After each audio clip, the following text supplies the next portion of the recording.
இந்த செய்திக்கு ஆதாரமாக நான் எடுத்துக்கொண்ட தேவனுடைய வார்த்தை நியாயாதிபதிகளின் புஸ்தகம் 14வது அதிகாரம் 14வது வசனத்தை ஒருவர் வாசிக்க நாம் கேட்கலாம். நியாயாதிபதிகள் 14:14. அப்பொழுது அவன் பட்சிக்கிறவனிடத்திலிருந்து பட்சணமும் பலவானிடத்திலிருந்து மதுரமும் வந்தது என்றான். அந்த விடுகதை அவர்களால் 3 நாள் மட்டும் விடுவிக்க கூடாதே போயிற்று. சிம்சோன் நம்ம எல்லாருக்கும் தெரியும், இஸ்ரவேலை 20 வருஷ காலமாய் நியாயம் விசாரித்த சிம்சோன் என்கிற ஒரு பராக்கிரமசாலி அந்நாட்களிலே வாழ்ந்து வந்தார்.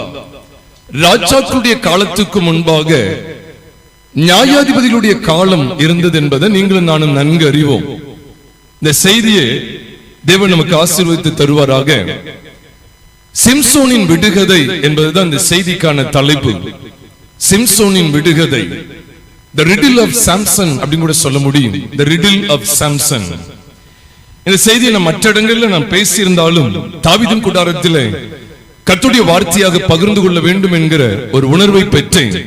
ஆனபடினாலே உங்களோடு கூட இந்த செய்தியை நான் பகிர்ந்து கொள்ள வாஞ்சிக்கிறேன். சிம்சோனின் விடுகதை இது ஒரு பெரிய ஒரு விகற்பமாக கூட நமக்கு தெரியலாம். கண்டுபிடிக்க பெலிஸ்தர்களால கூடாமல் போய்விட்டது. சிம்சோன் இந்த விடுகதையை யாரிடத்திலே சொன்னார் என்றால் பெலிஸ்தரிடத்திலே சொன்னான். பெலிஸ்தியர்களிடத்திலே இந்த விடுகதையை சொன்னான். ஏறக்குறைய 3 நாள் அளவும் அவர்களால் கண்டுபிடிக்க முடியவில்லை. 7ஆம் நாளிலே அவனுடைய பெண் ஜாதி அழைத்து அவளிடத்திலே அவளை மிரட்டி அந்த விடுகதையினுடைய அர்த்தத்தை சிம்சோன் மூலமாய் அவளுக்கு தெரியப்படுத்தப்பட்டு பிற்பாடு அதை அவர்கள் சிம்சோனுக்கே அறிவித்த காட்சியை 18வது வசனத்தில் நீங்கள் நானும் பார்க்க முடியும். நியாயாதிபதிகள் 14:18 நீங்கள் நானும் பார்க்க முடியும். அதையும் கூட வாசிக்க கேட்கலாம். ஆகையால் 7ஆம் நாளிலே பொழுது போகும் முன்னே அந்த ஊர் மனுஷர் அவனை நோக்கி, தேனை பார்க்கிலும் மதுரமானது என்ன? தேனை பார்க்கிலும் மதுரமானது என்ன? சிங்கத்தை பார்க்கிலும் பலவானதும் என்ன என்றார்கள். சிங்கத்தை பார்க்கிலும் பலமானதும் என்ன என்றார்கள். அதற்கு அவன், போதும். அப்ப தேனை பார்க்கிலும் மதுரமானது என்ன, சிங்கத்தை பார்க்கிலும் பலமானதும் என்ன என்று சொல்லும் போது விடுகதையினுடைய அர்த்தத்தை இங்கு தெளிவுபடுத்துகிறது.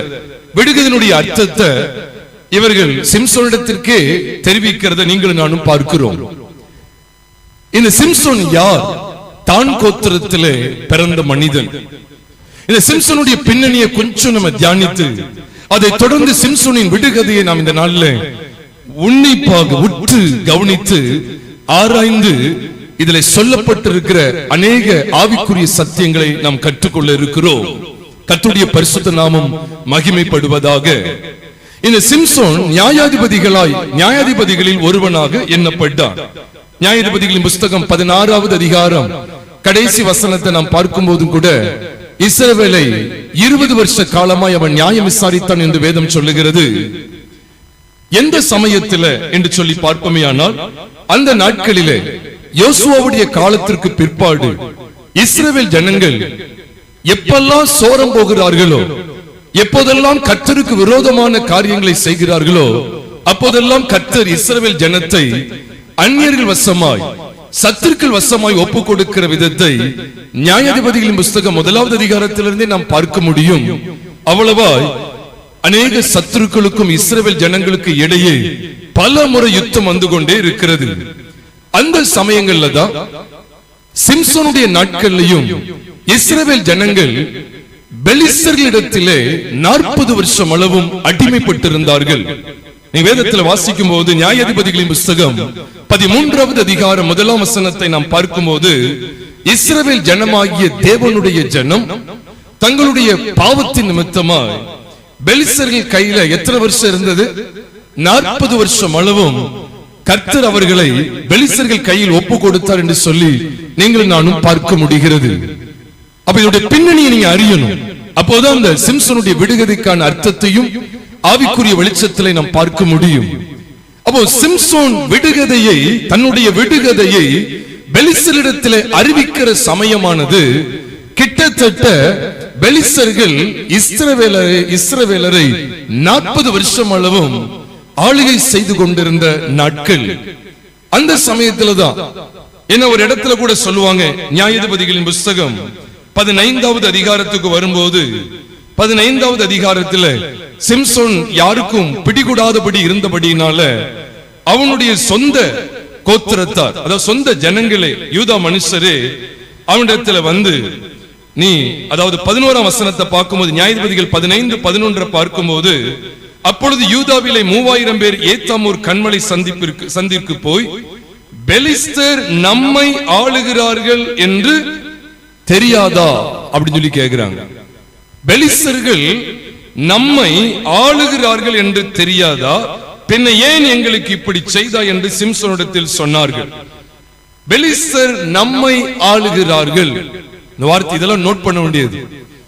பெலிஸ்தர்கள் நம்மை ஆளுகிறார்கள். அப்போ இஸ்ரவேல் ஜனமாகிய தேவ ஜனம் சத்ருவின் கையிலே சிக்குண்ட நிலைமையிலே, சத்ருடைய ஆளுகைக்கு உட்பட்ட நிலைமையிலே காணப்படும் போதுதான் கர்த்தர் சிம்சோனை எழுப்பி சிம்சோன் மூலமாய் பெலிஸ்தர்கள் கை நின்று தம்முடைய சொந்த ஜனமாகிய இஸ்ரவேலை விடுவிக்க சித்தம் கொண்டார்.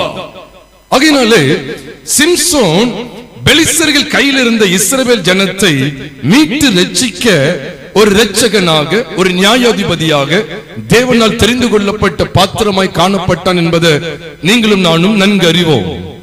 இப்படிப்பட்ட சூழல்ல தான் சிம்சோன் அவர்களிடத்தில் ஒரு விடுகதை சொல்லுகிறார். அவர்களால் கண்டுபிடிக்க முடியவில்லை. பெலிஸ்தரிடத்தில் அந்த விடுகதையை கொண்டு வருகிறான். அது என்ன அந்த விடுகதை? அது ஏன் நியாயாதிபதிகள் 14வது அதிகாரத்தில் காண்பிக்கப்பட்டிருக்கிறது? அவன் சொல்லுகிறான், பச்சைக்கிற இடத்திலிருந்து பச்சனமும் பலவான் இடத்திலிருந்து மதுரமும் வந்தது அப்படி சொல்லி முடிச்சிட்டான். பச்சைக்கிறதும் பலவானும், அது மட்டும் இல்ல, பச்சனமும் மதுரமும் என்னங்கிறத அவங்க தான் கண்டுபிடிக்கணும். சிம்சோனுடைய பெஞ்சாதி மூலமா அதை அறிந்து கொண்டார்கள். என்ன அர்த்தம்? தேனை பார்க்கிலும் மதுரமானது என்ன, சிங்கத்தை பார்க்கிலும் பலமானதும் என்ன அப்படி சொல்லி நியாயாதிபதிகள் 14:18 வாசிக்கிறோமே. ஆக சிம்சோன் சொன்ன 2 சொற்றொடரை நீங்க எடுத்தீங்க அப்படின்னு சொன்ன 2 சொற்றொடர், 2 phrases அப்படின்னு சொல்ல முடியும். அவனுடைய விடுகதையில காணப்படுற 2 சொற்றொடர் என்ன அப்படின்னா, பச்சிக்கிறது பலவான், 2 ஒண்ணுதான். பச்சனமும் மதுரமும் ஒண்ணுதான். ஏனென்றால் பச்சிக்கிறவனும் பலவான் என்று சொல்வது சிங்கத்தை குறிக்கும்.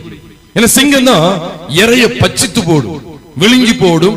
பீரி என்ன செய்யணும், அது விழுங்கி போட்டுரும். அப்ப பச்சிக்கிறவனும் பலவானும் இங்க இந்த விடுகதையில யாருதான்? ஒரே நபர் தான். பச்சனம் என்று சொல்லும் போது சாப்பிடக்கூடிய ஒரு பொருள். பச்சனம் சாப்பிடுவது, சாப்பிடக்கூடியது, அதுக்கு பேர் தான் பச்சனம். பச்சனமும் மதுரமும் இங்க என்னது? அந்த விடுகதையில ஒண்ணுதான்.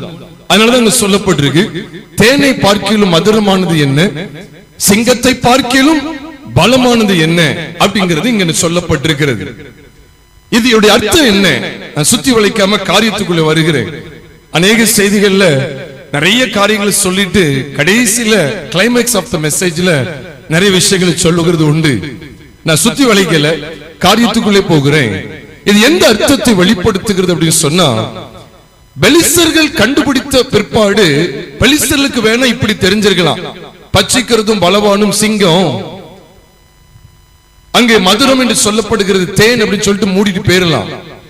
ஆனா இதுல உண்மையான அர்த்தம் என்ன அப்படின்னா, செத்து போன மரித்து போன சிங்கத்தின் உடலுக்குள்ள இருந்து மதுரம் வெளிப்படுகிறது, தேன் வெளிப்படுகிறது, தேன் கூட்டம் வெளிப்படுகிறது என்பதை இதே நியாயாதிபதிகள் 14வது அதிகாரம் 8வது வசனத்திலே நாம் பார்க்கும்போது, சில நாளைக்கு பின்பு அவன் அவளை விவாகம் பண்ண திரும்பி வந்து சிங்கத்தின் உடலை பார்க்கிறதற்கு வழி விலகி போனான். இதோ சிங்கத்தின் உடலுக்குள்ளே தேனி கூட்டமும் என்னும் இருந்தது, தேனும் இருந்தது. இதைத்தான் விடுகதையாய் அவர் வைக்கிறார். என்ன சொல்றாரு? பச்சிக்கிறத்திலிருந்து பச்சனமும் பலவானிடத்திலிருந்து மதுரமும் வந்தது. பச்சிக்கிறது சிங்கம், சிங்கத்தை வச்சுதான் சொல்றார். பச்சிக்கிற சிங்கத்திடத்திலிருந்து பச்சனை எப்படி வரும்? அது தன் இறைய ஒருவருக்கும் கூடாது. தன் இறையை பிடித்து தான் எந்த இறையை பிடிக்கிறது அதை முழுவதும் விழுங்கி விடும். தன் இறைய அது தெரிந்து பச்சனத்தை எடுக்கிறது கடினமான ஒன்று. நல்ல கவனிங்க. அது மட்டும் இல்ல, பலவானிடத்திலிருந்து என்ன வந்ததா? மதுரமும் வந்ததா. அப்ப பலவானும் சிங்கம் தான் சொல்ற, சிங்கத்திலிருந்து எப்படி மதுரம் வரும்? இது பெலிஸ்தர்களுக்கு ஒருவேளை அவனுடைய பெஞ்சாதியை மிரட்டி உருட்டி அவங்க என்ன செஞ்சிருக்கலாம், இந்த விடுதலுடைய அர்த்தத்தை திருட்டுத்தனமா அவங்க எடுத்து அவங்க தங்களுக்கு தெரிந்தது போல சிம்சோனிடத்துல நடித்து கொண்டு என்னத்தையோ வெகுமதியை வாங்கிட்டு அவங்க போயிருந்திருக்கலாம். நாமும் அப்படிப்பட்ட கூட்டத்தராய் இருந்து விடாமல் இந்த சிம்சோனின் விடுகதையை புதிய ஏற்பாட்டு சத்தியத்தின் வெளிச்சத்தில் ஆராய்ந்து பார்த்து இவர்களுடைய மேன்மையான பகுதியை அறிந்து அனுபவிக்க வேண்டியது நமக்கு அவசியமாய் இருக்கிறது. பிரியமானவர்களே, அவர்கள் வெளிப்பிரகாரமா இது சிங்கம் இது தேன் என்று சொல்லிட்டு போயிட்டாங்க. ஆனா நமக்கு தான் இந்த வெளிப்பாடு தெரியும். எந்த சிங்கத்திற்குள்ள இருந்து இந்த மதுரம் வந்தது என்றால், செத்து போன துஷ்ட மிருகம், செத்து போன மிருகத்திலிருந்து. நல்லா கவனிச்சு பாருங்க, துஷ்ட மிருகமும் மதுரமான தேனும், இதான் அந்த விடுகதையினுடைய அர்த்தம். செத்து போன சிங்கமும் உயிருள்ள தேனி கூட்டமும். சிங்கம் செத்து போயிட்டு, உண்மைதான், கர்ஜித்து அவனுக்கு எதிரடையா வந்த சிங்கம் செத்து போயிட்டு அதனுடைய உடலுக்கு உள்ள இருந்து, யாருக்கு தெரியாது, உள்ள இருந்து தேனி கூட்டம் வெளிப்படுகிறது. அப்படின்னு சொன்னா, பிரியமானவர்களே, இதே வெளிப்பாடு தான் கொரிந்து சபைக்கு ஆவியானவர் அப்போஸ்தலனாகிய பவுல் மூலமா வெளிப்படுத்த சித்தம் கொள்ளும் போது 2 கொரிந்தியரின் புஸ்தகம் 4வது அதிகாரம் 16வது வசனத்தை நாம் பார்க்கும்போது, ஆனபடியினால் நாங்கள் சோர்ந்து போகிறதில்லை, எங்கள் புறம்பான மனுஷனானது அழிந்தும் உள்ளான மனுஷனானது நாளுக்கு நாள் புதிதாக்கப்படுகிறது என்று சொல்லி வேதத்தில் வாசிக்கிறோம். 2 கொரிந்தியர் 4வது அதிகாரம் 16வது வசனத்திலே, எங்கள் புறம்பான மனுஷனானது அழிந்தும் உள்ளான மனுஷனானது, சத்தமா சொல்லுங்க, நாளுக்கு நாள் புதிதாக்கப்படுகிறது. சிங்கம் தேனு தானே இருக்கு, உயிருள்ள செத்த சிங்கமும் உயிருள்ள தேனி கூட்டம் தான் அங்க காண்பிக்கப்படுகிறது என்று நினைக்கலாம். இது எதுக்காக, யாருக்காக சொல்லப்பட்டது அப்படின்னு சொன்னா, இதுல ஒரு 3 விதமான அர்த்தங்கள் உண்டு. அத என்னங்கிறத உடனே சொல்லி அதனுடைய உட்கருத்தான விஷயங்களை நான் அடுத்தடுத்து கொஞ்சம் விஸ்தாரமாய் பகிர்ந்து கொள்ளட்டும். 3 விதமான அர்த்தங்கள் இதுல உண்டு. தேவன் எனக்கு உணர்த்தினது உங்களோடு நான் பகிர்ந்து கொள்கிறேன். முதலாவது என்ன அர்த்தம் அப்படின்னா, இது எழுத்தின்படியா ஒரு சிங்கமும் எழுத்தின்படியா மதுரமான தேனும், அவ்வளவுதான். எழுத்தின்படியான சிங்கம், எழுத்தின்படியான ஒரு மதுரமான தேன். இன்னும் ரொம்ப டீப்பா சொல்லணும் அப்படின்னு சொன்னா, செத்து போன சிங்கமும் உயிருள்ள தேனி கூட்டமும், இதுதான். 2வது இதுல ஒரு அர்த்தம் இருக்கு. என்ன அப்படின்னா, சிம்சோனை தேவன் எதற்காக தெரிந்து கொண்டார்? அதைத்தான் கொஞ்சம் முன்னால நம்ம பின்னணியை கவனிச்சோம். பெலிஸ்தருடைய ஆளுகை இஸ்ரவேல் மேல் இருந்தது. 1 வருஷம் 2 வருஷம் இல்ல, எத்தனை வருஷங்கள்? 40 வருஷம் அளவும் பெலிஸ்தருடைய ஆளுகைக்கு உட்பட்டு இஸ்ரவேல் ஜனம் அடிமைப்பட்ட ஒரு நிலைமையில தான் காணப்பட்டிருந்தது. அப்ப இப்படிப்பட்ட நிலைமையில கர்த்தருடைய ஆவியானவர் சிம்சோனை ஏவ துவக்கினார். இதுக்கு முந்தின அதிகாரம் நியாயாதிபதிகள் 13வது அதிகாரம் கடைசி வசனமாக 25வது வசனம், கடைசி வசனத்தை நீங்க பார்ப்பீர்கள் என்றால், அவன் எஸ்தாவோலுக்கும் சோராவுக்கும் எஸ்தாவோலுக்கும் நடுவிலே, அந்த பாளையத்தின் நடுவில் இருக்கும்போது கர்த்தருடைய ஆவியானவர் அவனை என்ன செய்ய துவக்கினாரா? ஏவ துவக்கினார். எவ்வளவு அழகா இருக்கு பாருங்க. சோராவுக்கும் எஸ்தாவோலுக்கும் நடுவில் உள்ள தானின் பாளையத்தில் இருக்கையில கர்த்தருடைய ஆவியானவர் அவன் என்ன செய்தாரா? ஏவ துவக்கினார். எதுக்கு ஏவ துவக்கினார்? பெலிஸ்தர்களுடைய கையில இஸ்ரவேல் ஜனங்கள் அடிமைப்பட்டிருக்கிறார்கள். இஸ்ரவேல் ஜனத்திற்கு இப்ப என்ன தேவை? பெலிஸ்தருடைய கையிலிருந்து இப்ப விடுதலை தேவை. அவர்கள் பிடியிலிருந்து இப்பொழுது விடுதலை தேவை. நீ சரியா விளங்கிக் கொள்ளுங்க. நான் ஆரம்பத்திலிருந்து சொல்லிட்டு இருக்கேன், ஒட்டுமொத்த வேதாகமும் சிலுவை பற்றிய உபதேசத்தை உள்ளடக்கி காண்பிக்கக்கூடிய முக்கிய அம்சங்கள் இதெல்லாம் பெரிய சிறப்பு, பெரிய சிறப்பு. அதனாலதான் நீங்க வேதத்தை கவனிச்சு பாத்தீங்கன்னா, இப்ப பலவானும் பட்சிக்கிறவனும் யாருன்னு பாத்தீங்கன்னா இன்னொரு விதத்துல முதல் வெளிப்பாட்டுல பார்க்க அது சிங்கம் தான் எழுத்தின்படி. இன்னொரு விதத்துல பாத்தீங்கன்னா சிங்கத்தையே ஆட்டுக்குட்டியை போல கிழித்து போட்டான்னு சொல்லி வேதத்துல வாசிக்கிறோமே. இது நியாயாதிபதிகளின் புஸ்தகம் 14வது அதிகாரம் 6வது வசனத்திலே சிங்கத்தை ஆட்டுக்குட்டியை போல கிழித்து போட்டான். அப்ப இந்த பச்சைக்கிறவனும் பலவானும் இன்னொரு அர்த்தத்துல யாரதான் குறிக்கி? சிம்சோனை குறிக்கி. ஏன்னா அவன் தான் பலவான். சிங்கத்தை பார்க்கலும் பலம் உள்ளது என்ன கேக்குறாங்க? இல்ல, சிங்கத்தை பார்க்கலும் யார் பலவான்? சிம்சோன் பலவான் தான். கர்த்தருடைய ஆவியானவர் மேல இருந்தார், அவன் மேல் பலமா இறங்கினார். உண்மையாவே சிங்கத்தை காட்டிலும் சிம்சோன் யாருதான்? பலவான் தான். ஆனா இந்த பலவான் இடத்திலிருந்து மதுரம் வருகிறது, சுவையான மதுரம் வெளிப்படுகிறது. அது எப்படி? அவ சிம்சோன் இந்த விடுகதை யார்ட்டு சொல்றான்னா, அடிமைப்படுத்திக் கொண்டிருக்கிற, ஆளுகை செய்து கொண்டிருக்கிற, ஆளுகை செய்கிற செங்கோல் பெலிஸ்தரின் கையில் வசமாய் இருக்கிறது. இப்ப சொல்றாரு, இந்த பலவான், இந்த பலவான்ல இருந்து மதுரம் வெளிப்படும். அதைத்தான் நாம் பார்க்கிறோம். நீ எழுத்தின்படி பார்த்தாலும் சரி, எப்படி பார்த்தாலும் சரி, சிம்சோன் மூலமா ஆங்காங்கே ஆண்டவர் பெலிஸ்தருடைய ஆளுகையை உடைத்துக் கொண்டிருப்பார். அதான் முடிவுல பார்க்கிறோம். எப்படி செத்து போன சிங்கத்துக்கு உள்ள இருந்து மதுரமான தேன் வெளிப்பட்டதோ, அதே போல சாகிறத நிலைமையில இருந்த சிம்சோனுக்குள்ள இருந்து செத்து மடிந்து போன அந்த சிம்சோன் வாழ்க்கை மூலமா, செத்ததுக்கு பிறகு இல்ல, என் ஜீவனும் பெலிஸ்தருடனே அழிய கடவுது என்று சொன்னார். சொல்லி அவர் ஜீவனை விடும்போது எவ்வளவு பெரிய ஜனத்திற்கு விடுதலை உண்டானது வாசிக்க கேட்கலாம். இதே நியாயாதிபதிகள் 16வது அதிகாரத்துக்கு நாம் வேதத்தை திருப்பும் போது, நியாயாதிபதிகள் 16வது அதிகாரம் 30வது வசனத்தை நாம் பார்க்கும்போது, என் ஜீவன் பெலிஸ்தரோட கூட மடிய கடவது என்று சொல்லி அதை பலமாய் சாய்க்க. 28ஆம் வசனத்தின் பின்பகுதியில் பார்க்கிறோம், நான் என் 2 ஆண்டவரே கதிராகி ஆண்டவரே, நான் என் 2 கண்களுக்காக ஒரே தீர்வையாய் பெலிஸ்தர் கையிலே பழிவாங்கும்படிக்கு இந்த ஒரு விசை மாத்திரம் என்னை நினைத்தருளும் தேவனே பலப்படுத்தும் என்று சொன்னது மட்டும் இல்ல, 30ஆம் வசனத்தில் என்ன சொன்னாரு? என் ஜீவன், சத்தமா சொல்லுங்க, பெலிஸ்தரோட கூட என்ன செய்ய கடவுது? மடிய கடவுது என்று சொன்னார். அப்பதான் பைபிள் சொல்லுது, அவன் சாய்க்கும் போது எவ்விதமாய் அவன் உயிரோடு இருக்கையில் அவனால் கொல்லப்பட்டவர்களை பார்க்கிலும் அவன் சாகும் போது அவனால் கொல்லப்பட்டவர்கள் அதிகமாய் இருந்தார்கள். அவன் சிம்சோனுடைய ஜீவனை கொடுத்து அங்கே மரணத்திற்கு தன்னை ஒப்பு கொடுத்து ஒரு பெருங்கூட்டத்திற்கு விடுதலை என்கிற மதுரத்தை கொண்டு வந்து விட்டான். இதத்தான் பெலிஸ்தருக்கு அன்னைக்கே தெரியப்படுத்திட்டான். பெலிஸ்தருக்கு புரியல, இதுதான் நடக்கும் பாரு. நான் ஏதோ வழியில சிங்கத்தை கொன்னுட்டு சிங்கத்திலிருந்து நான் தேன் எடுத்து வந்து நினைக்கிறேன், அது ஒரு விதமான வெளிப்பாடுதான். இன்னொரு வெளிப்பாடு இருக்கு, இந்த விடுகதையில தேவ அர்த்தங்கள் இருக்கு, தேவ ஞானங்கள் வெளிப்பட்டு இருக்கிறது. அது என்ன?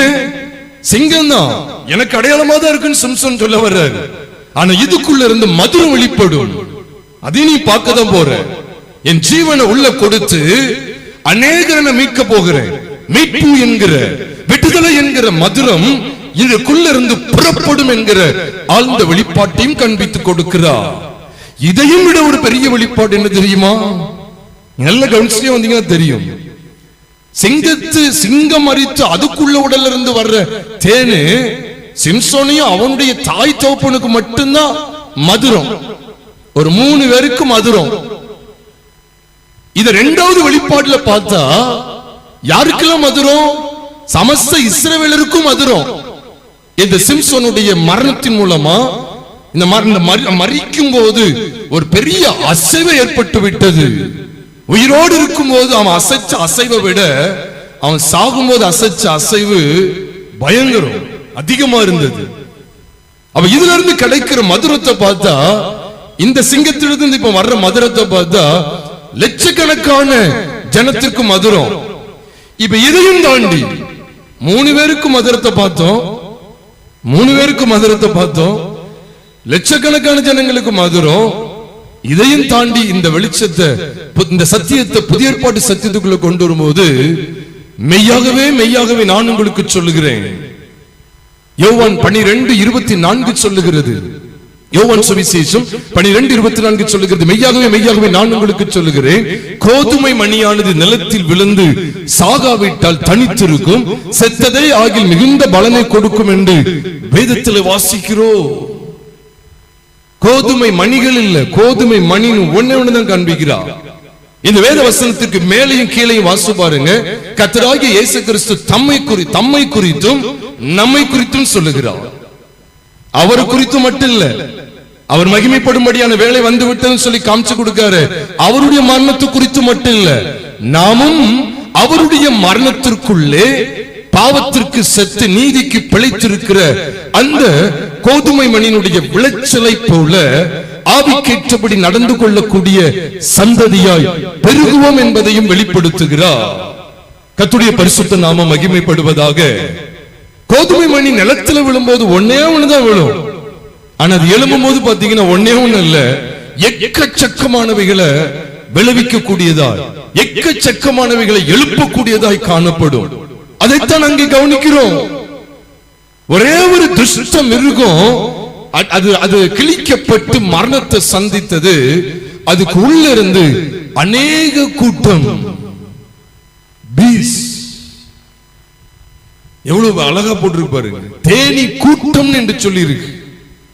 தேனி கூட்டம் ஒரே ஒரு மரிச்சு போது அதுக்குள்ள இருந்து மதுரத்தை சேகரிக்கக்கூடிய, மதுரத்தை வெளிப்படுத்தக்கூடிய தேனி கூட்டங்கள், தேனி கூட்டம் என்று எழுதியிருக்கிறது. நிறைய ஏற்பாடு வெளிச்சத்துல நான் படிக்க வேண்டியது இருக்கு பிரியமானவர்களே. எதுக்கு நான் புது விளக்கெல்லாம் கொடுக்கிறது இல்ல, இருக்கிற காரியங்களை உங்களோடு பகிர்ந்து கொள்கிறேன். பெலிஸ்தர்களுக்கு அன்னைக்கு தெரியல, ஆனா அன்னைக்கு விடுகதை மூலமா அவங்களுக்கு காமிச்சு கொடுக்கிறான். என்ன விடுகதை பெரும்பாலும் நமக்கு தெரியாது பாத்தீங்களா? கேள்வி பதில் கேட்டா கூட சொல்லிடுவாங்க, விடுகதை என்ன செய்ய முடியாது, அறியறதுக்கு ரொம்ப கஷ்டம். ரிடில்ஸ் எப்பவுமே என்னது, ரிடில்ஸ் எப்பவுமே அடில்ஸ் தான், தடையாவே இருக்கும், நம்ம கண்டுபிடிக்க கஷ்டமா இருக்கும். பசில்ஸ் சொல்லுவாங்கன்னு நினைக்கிறேன், ரிடில்ஸ் அல்லது பசில்ஸ் சொல்லுவாங்க. அது ரொம்ப புரியாத புதிர். பெலிஸ்தர்களுக்கும் புரியல, அவங்களுக்கு ஏதோ வெகுமானம் வேணும், அதுக்காக இவட தோத்து போயிடக்கூடாது அப்படிங்கிறதுக்காக அவங்க அதுல விடுதலையில ஜெயிச்சிட்டாங்க, விடுதலையில தோத்துட்டாங்க, விடுதலை பற்றிய காரியத்துல தோத்துட்டாங்க. சிம்சன் எதுக்காக சொல்ற அப்படின்னா, மதுரம் வரும், பச்சிக்கிடத்திலிருந்து பச்சனமும் பலவான இடத்திலிருந்து மதுரமும் வந்தது வரும். துஷ்ட மிருகமாகிய இந்த பழைய மனுஷன் கிறிஸ்துவோடு கூட சிலுவையில் அறையப்பட்ட நிலைமையிலே காணப்படுகிறான் என்கிற அந்த வெளிச்சத்தை பெற்று ஓடுகிற புது உடன்படிக்கையின் சபைக்கு மதுரம் வெளிப்பட்டுக்கிட்டே தான் இருக்கும். இது உண்மை. என்னைய எங்கேயோ உள்ளது எங்கேயோ கொண்டு முடிச்சு போடுறீங்க நினைக்காதீங்க.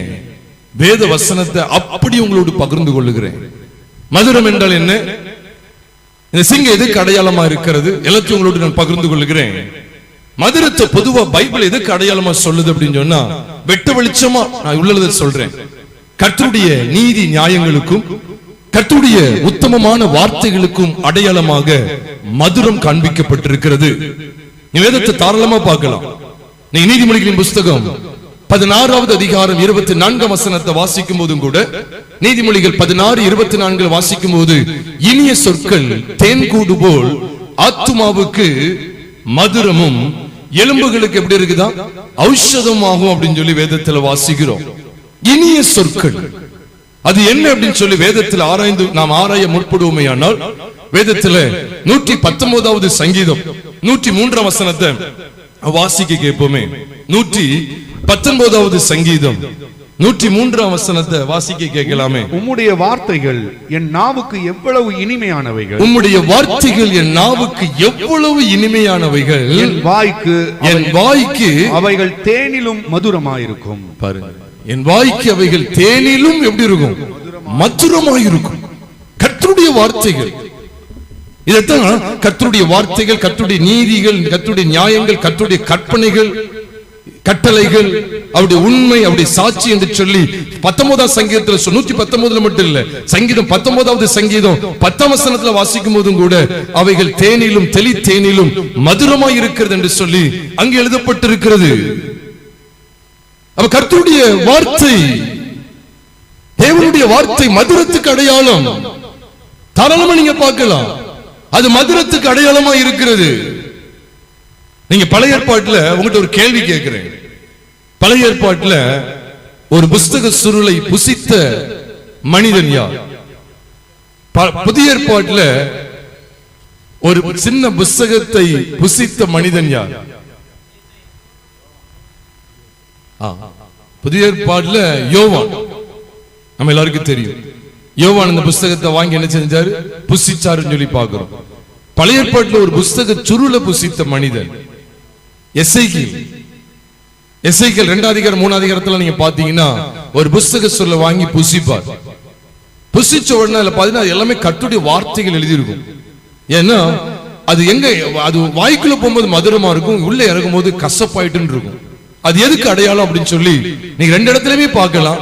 அது ஜனத்துக்கு வரக்கூடிய நியாய தீர்ப்பு குறிக்கிறது. அதை ஏற்றுக்கொள்ற ஜனத்துக்கு அது மதுரம், அதை புறக்கணிக்கிறவர்களுக்கு அது கசப்பா மாறும்.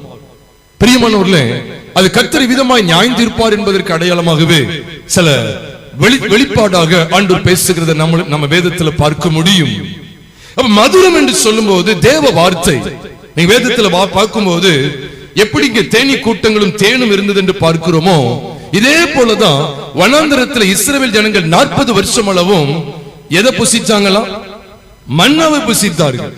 மன்னாவுடைய ருசி எப்படி இருந்ததா? தேனிட்ட பணியாரம் போல இருந்ததா, பணியாரம் போல ருசியா இருந்ததா. தேனிட்ட பணியாரம் எப்படி இருக்கும்? சீனி போட்ட பணியாரமே அவ்வளவு நல்லா இருக்கும். தேனிட்ட பணியாரம் எப்படி இருக்கும் பாருங்க, அவ்வளவு ருசியா இருக்கு இருந்ததா. அப்ப இந்த தேனிட்ட பணியாரம் புதிய ஏற்பாட்டுல, நீங்க பழைய ஏற்பாட்டிலே பாருங்க, மதுரம் எதுக்கு அடையாளமா இருக்கு? கர்த்தருடைய வார்த்தைக்கு அடையாளமா இருக்கு. அப்ப ஆதியிலே வார்த்தை இருந்தது, அந்த வார்த்தை தேவனிடத்தில் இருந்தது, அந்த வார்த்தை தேவனாய் இருந்தது என்று யோவான் 1:1 வாசிக்கிறோமே. அந்த வார்த்தை மாம்சமாகி என்று 14ஆம் வசனத்தில் வாசிக்கிறோமே. அவர்தான் தம்மை இஸ்ரவேல் ஜனங்களுக்கு எவ்விதமாய் வெளிப்படுத்தினார். யோவான் எழுதின சுவிசேஷம் 6வது அதிகாரத்திலே நாம் பார்க்கும்போது, யோவான் எழுதின சுவிசேஷம் 6வது அதிகாரத்திலே அங்கே கூடி வந்த ஜனங்கள் இயேசுவிடத்தில் சொன்னார்கள், மோசே வனாந்தரத்திலே வானத்திலிருந்து வந்த அப்பத்தை கொடுத்தான் என்று சொல்லும் போது இயேசுவானவர் அவர்களுக்கு பிரதியுத்தரமாய் சொல்லுகிறார், மோசே வானத்திலிருந்து வந்த அப்பத்தை கொடுக்கவில்லை அப்படின்னு சொல்லிட்டார். 6வது அதிகாரம் 31ஆம் வசனத்தில் அவங்க சொன்னாங்க, வானத்திலிருந்து அவர்களுக்கு அப்பத்தை புசிக்க கொடுத்தார் என்று எழுதியிருக்கிறபடி நம்முடைய பிதாக்கள் வனாந்தரத்தில் மன்னாவை புசித்தார்கள் என்றார்கள். உடனே இயேசு அவர்களை நோக்கி சொல்றார், அடுத்த வசனம் 32, வானத்திலிருந்து வந்த அப்பத்தை மோசே உங்களுக்கு கொடுக்கவில்லை, என் பிதாவோ வானத்திலிருந்து வந்த மெய்யான அப்பத்தை உங்களுக்கு கொடுக்கிறார் என்று மெய்யாகவே மெய்யாக உங்களுக்கு சொல்லுகிறேன். வானத்திலிருந்து இறங்கி உலகத்துக்கு ஜீவனை கொடுக்கிற அப்பமே தேவன் அருளிய அப்பம் என்று சொல்லி அங்கு சொல்லுகிறார். பிரியமானவர்களே, அப்ப வானத்திலிருந்து வெளிப்பட்ட அந்த மன்னா, உண்மையான மன்னா யார் அப்படின்னு சொன்னா கர்த்தராகிய இயேசு கிறிஸ்து. நமக்காக ஜீவனை கொடுக்கிற அந்த அப்பமே வானத்திலிருந்து வந்த மெய்யான அப்பம் என்று சொல்லி இயேசு தம்மை குறித்து பேசினாரு. இதனுடைய அர்த்தம் என்ன? அந்த தேனிட்ட பணியாரத்திற்கு ஒப்பனையாய் காண்பிக்கப்பட்டிருக்கிறவர் மனுஷகுமாரன். எந்த சந்தேகமும் கிடையாது. வேதம் அப்படித்தான் சொல்லுகிறது, நாமும் அப்படித்தான் ஏற்றுக்கொள்ள வேண்டும். மதுரம் என்பது என்ன? கிறிஸ்துவின் சாயல். ஆகையினால்தான் வேதம் சொல்லுகிறது, எப்படி சிங்கம் சில நாளைக்கு பிறகு செத்து போய் சில நாளைக்கு பிறகு எப்படி வாடடிக்கும்? நல்ல நறுமணமா இருக்குமா?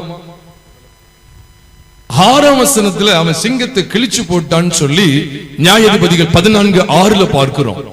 அதை தொடர்ந்து ஒரு வசனத்தை தாண்டி அடுத்த வசனம் 8ஆம் வசனத்துக்கு வரும்போது சில நாளைக்கு பின்பு அந்த வழியை போகும்போது வழி விலகி போய் பார்க்கிறான். எத்தனை நாளைக்கு பின்பு? சில நாளைக்கு பின்பு. எத்தனை நாள் என்கிட்ட கேட்டீங்க எனக்கு தெரியாது. 4 நாளா இருக்கலாம், இல்ல 1 வாரமா இருக்கலாம், ஏன் 10 நாள் கூட இருக்கலாம், நமக்கு தெரியாது. ஆனா சில நாளைக்கு பின்பு அந்த வழியை போகும்போது கொஞ்சம் வழியை விலகி அங்கிட்டு போய் பார்க்கான். சிங்கத்தை கொண்டு போட்டுமே அதை பார்க்கிறான். அங்க பார்த்தா அந்த சிங்கம் என்ன செய்ய தெரியுமா? எப்படி இருந்திருக்கும்? பிராக்டிகலா பேசுவோமே, எப்படி இருந்திருக்கும்? நல்ல வாசனை, நல்ல நறுமணமா இருக்குமா? அழுகி நாரி போயிருக்கும். அந்த உடல் கெட்டு போன நிலைமையில் இருக்கும். வெளியில பாத்தீங்கன்னா கெட்டு போன நிலைமை. இத புதிய ஏற்பாட்டு வெளிச்சத்துல கொண்டு வந்து பாத்தீங்கன்னா எபேசியர் 4:22 சொல்றார், அந்தபடி மோசம் போக்கும் இச்சைகளினாலே கெட்டு போகிற பழைய மனுஷனை களைந்து போட்டு உங்கள் உள்ளத்திலே புதிதான ஆவி உள்ளவர்களாகி மெய்யான நீதியிலும் பரிசுத்தத்திலும் தேவனுடைய சாயலாய் சிருஷ்டிக்கப்பட்ட புதிய மனுஷனை தரித்துக் கொள்ளுங்கள். இதான் அங்க காமிச்சு கொடுக்கிறார். அன்னைக்கு சிம்சனுடைய விடுகதைக்கு அர்த்தத்தை தேடுறீங்களா? இங்க நீங்க பார்க்கலாம். சிங்கம் செத்து போச்சு, சில நாளைக்கு அப்புறம் நாரி போச்சு, அந்த கதையெல்லாம் பெலிஸ்தருக்கு தெரியாது, அவங்களும் தெரியாது. நம்மளும் இந்த தேவனை அறியாத பெலிஸ்தர்லாம் இருந்துட வேண்டாம். தேவனுடைய ஜனமா இருக்கணும். சிம்சோனுக்கு தெரியும். சிம்சோனுடைய நசரை விரதத்தெல்லாம் பத்தி பேச போல, அவன் செத்த பிரேதத்தை தொடக்கூடாதுன்னு போட்டிருக்கு. ஏன்னா என்னாகும் 6வது அதிகாரம் எடுக்க வேண்டாம். என்னாகும் 6வது அதிகாரத்துல 6வது அதிகாரம் முதல் 8 வசனங்களுக்குள்ள பார்க்கும்போது நசரைய விரதத்தை குறித்த ஒழுங்குமுறை ஆண்டவர் சொல்லி இருக்கிறார். நசரேயத்துக்குரிய தேவனுக்கு நசரேனா இருக்கக்கூடியவனுக்குரிய நியமத்தை குறித்து பேசுகிறார். அவன் செத்த பிரேதங்கள் போகக்கூடாது, திராட்சரச தோல் முதலானவைகள் ஒன்றும் அவனுடைய வாய்க்குள்ள போகக்கூடாது, அவன் தலையின் மேல சவரங்கத்தி படக்கூடாதுங்கிற அந்த விசேஷித்த 3 காரியங்களை பார்க்கலாம். அதெல்லாம் சிம்சன் விழுந்து போறதெல்லாம் வேதம் சொல்லுது, இல்லைன்னு சொல்லல. நம்ம இப்ப அதுக்குள்ள போகல. சிம்சனுடைய விடுகதையை தான் நம்ம தியானிச்சுட்டு இருக்கிறோம். அப்ப அந்த விடுகதை நமக்கு எதை வைத்து போகிறது? இந்த துஷ்ட சிங்கம் இது எதுக்கு அடையாளமா இருக்கு? நான் பைபிள்ல இருக்கிறபடியே பேசுறேன். நம்ம கொஞ்சம் முன்னால பார்த்தோமே, நியாயாதிபதிகள் 13வது அதிகாரம் கடைசி வசனமாகிய 25ஆம் வசனத்துல அவன் சோராவுக்கும் எஸ்தாவோலுக்கும் நடுவில் உள்ள தானின் பாளையத்தில் இருக்கையில் கர்த்தருடைய ஆவியானவர் அவனை ஏவ துவக்கினார். அவனை ஏவிக்கிட்டே இருக்கிறார். போ, பெலிஸ்தர மேற்கொள், பெலிஸ்தரை முறியடி, இஸ்ரவேல் ஜனத்தை காப்பாற்று.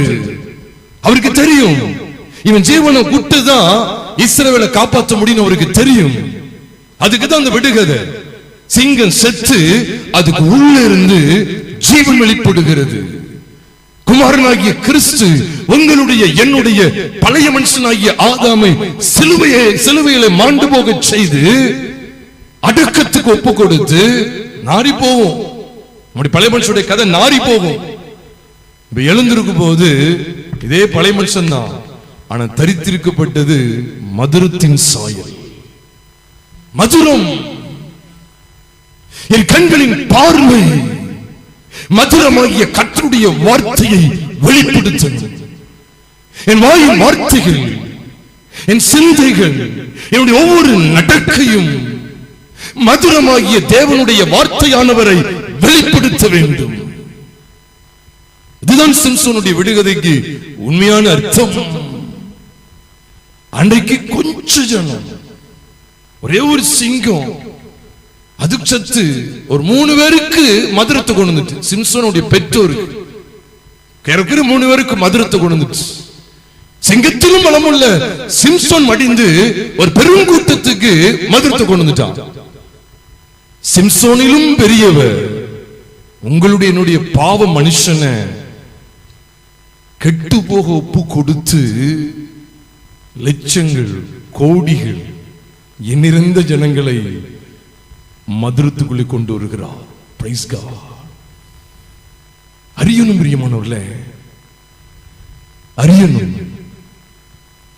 ஒரு இடத்துல இந்த செய்தியை நான் பேசிட்டு இருந்தேன். ஒரு சகோதரி முடிஞ்சோன்னு சொல்றாங்க, எனக்கு சிம்சனுடைய விடுகதைக்கு இன்னைக்கு தான் அர்த்தம் தெரியும் அப்படின்னு சொல்றாங்க. எத்தனை நாள் தான் நம்ம அறியாம போக போறோமோ தெரியல. பிரியமானவர்களே, சிம்சோனின் விடுகதை நீங்க அறியுங்க, அறிந்து கொள்ளுங்க. சில நேரங்கள்ல எனக்கும் போன் கால் வரும். சில வயதான அம்மாமார் அடிச்சு கேட்பாங்க, அந்த சர்ச்சில இருந்து ஒரு கொஸ்டின் பேப்பர் கொடுத்திருக்காங்க, இந்த சர்ச்சில இருந்து ஒரு கொஸ்டின் பேப்பர் கொடுத்திருக்காங்க. என்னன்னு கேட்டா விடுகதையில தான் கை வைப்பாங்க.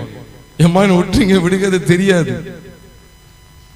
சிம்சனுடைய விடுகதையாவது நம்ம அறிஞ்சு கொள்வோம். பிரியமானவர்களே, எவ்வளவு பெரிய ஸ்லாக்கியம். நான் எதுக்கு இந்த நியாயாதிபதிகள் 13 கடைசி வசனத்தை சொல்ல தெரியுமா? இவனை ஏவ தூக்கிட்டே இருக்காரு, இவன் பெலிஸ்தனுடைய எல்லைக்குள்ள போறான். 14வது அதிகாரம் துவக்கத்தை பாருங்க. பெலிஸ்தனுடைய எல்லைக்குள்ள போறான், ஆவியனை கொண்டு போறாரு. அவன் சில சாட்டைகளை பண்றான், கண்ணுக்கு பிரியமான அதெல்லாம் வச்சு ஒட்டுமொத்தம் வாங்குறான். ஆனா தேவனுடைய நோக்கம் என்ன? பெலிஸ்தரை எப்படியாவது அவன் பிடிக்கணும், பெலிஸ்தருடைய கையை உடைக்கணும். அதான் அது கையை உடைக்கணும் என்ன அர்த்தம்? அந்த ஆளுகையை முறிக்கணும் வாஞ்சிக்கிறான். மனுஷனை தேடுறாரு. இப்ப போய்கிட்டு இருக்கிற இடத்துல இதோ கர்ச்சிக்கிற ஒரு சிங்கம். அதை கூட வாசிங்க, 5வது வசனத்தை வாசிங்க. நியாயாதிபதிகள் 14:5 வாசிக்க கேட்கலாம். நியாயாதிபதிகள் 14:5. அப்படியே சிம்சோனும் அவன் தாயும் தகப்பனும் திம்னாத்துக்கு போக புறப்பட்டார்கள். வாசிங்க. அவர்கள் திம்னாத் ஊர் திராட்சை தோட்டங்கள் மட்டும் வந்தபோது இதோ கர்ச்சிக்கிற பாலசிங்கம் ஒன்று அவனுக்கு எதிராக வந்தது. ஆவியானவர் ஏவிக்கிட்டு இருக்கிறாரு. இப்ப நான் ஒரு கேள்வி, இப்ப சிங்கம் மட்டும் இவனை பீறி இவன் விழுங்கி போட்டுட்டு வச்சுக்கங்க, இவனை கொண்டு தேவன் செய்யணும்னு நினைச்ச திட்டங்கள் நிறைவேறுமா? இவன் அந்த இடத்துல கொண்டு போட்டுட்டு அந்த எதிர வந்துச்சு, அப்பமே பீறி கதையை முடிச்சிட்டுனா இவனை கொண்டு அடுத்தடுத்து தேவன் செய்யக்கூடிய திட்டங்கள் நிறைவேறுமா? நிறைவேறாதா? நிறைவேறாது. அவ எதற்கு எதிராக வந்தது? தேவனால் ஏவப்பட்ட கர்த்தருடைய ஆவியானவரால் அவருடைய திட்டத்திற்கென்று ஏவப்பட்ட மனுஷன் ஒரு பெரும் கூட்டத்தை சிறைபிடிப்பிலிருந்து 40 வருஷ சிறைபிடிப்பிலிருந்து விடுவிக்கும்படி தெரிந்து கொள்ளப்பட்ட ஒரு தாசனுக்கு எதிராக. அதனாலதான் ஆண்டவருக்கே பிடிக்கல. அதனாலதான் சிம்சோனால இந்த சிங்கத்தை மேற்கொள்ள முடியாது. அது அறிந்துதான் எதிர வந்ததுன்னு 5ஆம் வசனத்தை பாருங்க. அடுத்த வசனத்துல பாருங்க, அப்பொழுது கர்த்தருடைய ஆவி அவன் மேல் எப்படி இறங்கிட்டாரு? பலமா இறங்கிட்டார். பைபிள் எவ்வளவு அழகா இருப்பாருங்க. பலமா இறங்கிட்டார். எனக்கு அடிக்க சிம்சோன்லாம் சிங்கத்தை கொல்லலன்னு சொல்லுவேன். கர்த்தருடைய ஆவியானவரால தான் அவன் சிங்கத்தை கொல்ல முடிஞ்சது. தனிப்பட்ட முறையில் இவனால மேற்கொள்ள முடியாது. முடிஞ்சிருந்தா ஏன் இவர் வரப்போற, நீனே பாத்துக்க அப்படி விட்டுருப்பாரு. கர்த்தருடைய ஆவி அவன் மேல் பலமாய் இறங்கினதினா, தேவனால் அபிஷேகம் பண்ணப்பட்டவர் நசரேயனாகிய இயேசுவை தேவன் என்ன செய்திருந்தார்? அபிஷேகம் பண்ணியிருந்தார். கர்த்தருடைய ஆவியானவர் என் மேல் இருக்கிறார்.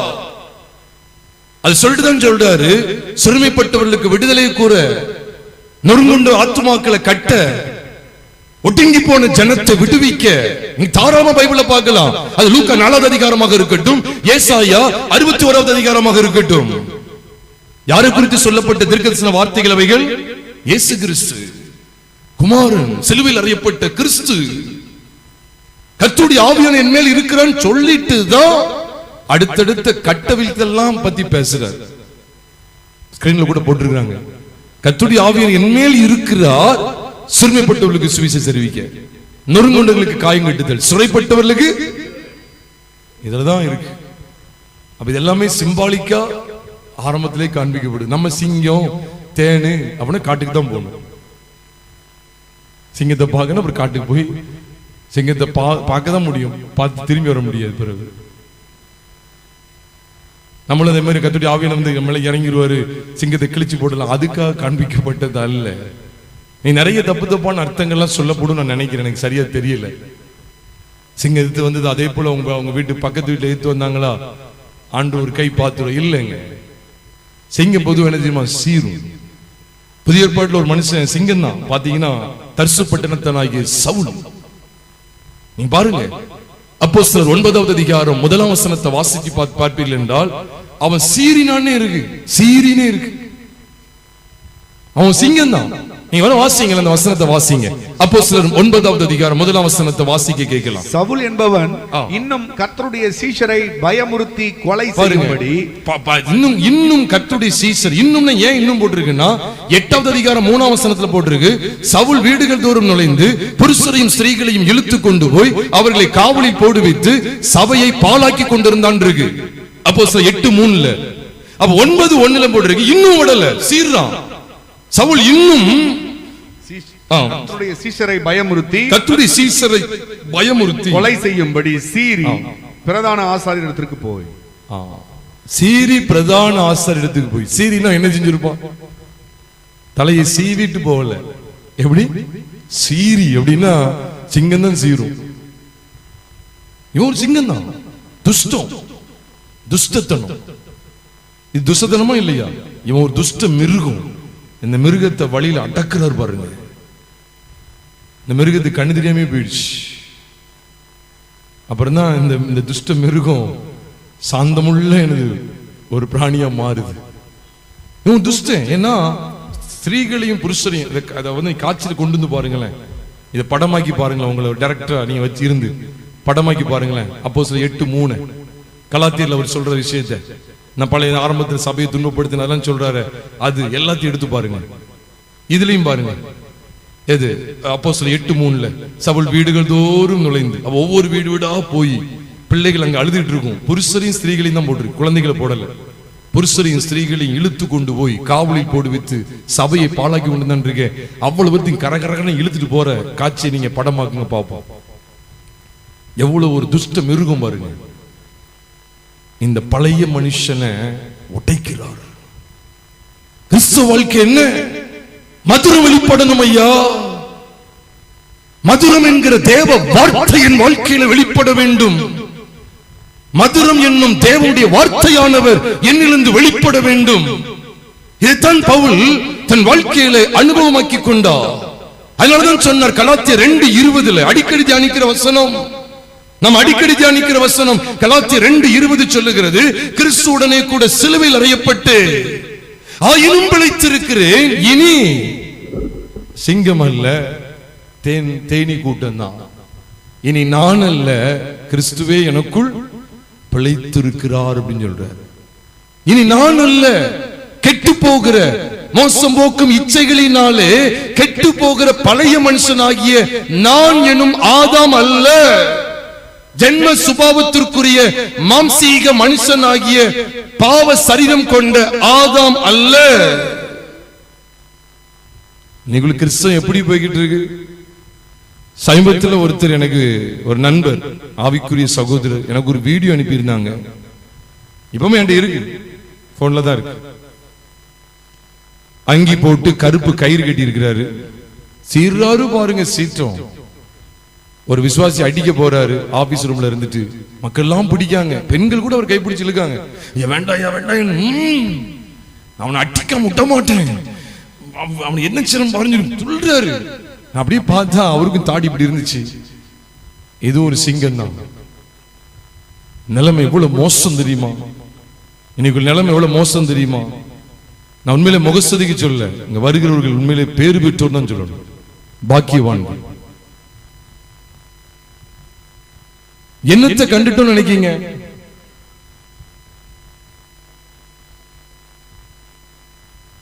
அதே பஞ்சாங்கம் தான் சொல்லுவாங்க. உன் பஞ்சாங்கத்தை பாடாதுன்னு சொல்லுவாங்க. இன்னைக்கு பஞ்சாங்கம் தான் அல் மனாக். அவன் பஞ்சாங்க பிரசங்கத்தை தூக்கி போடு.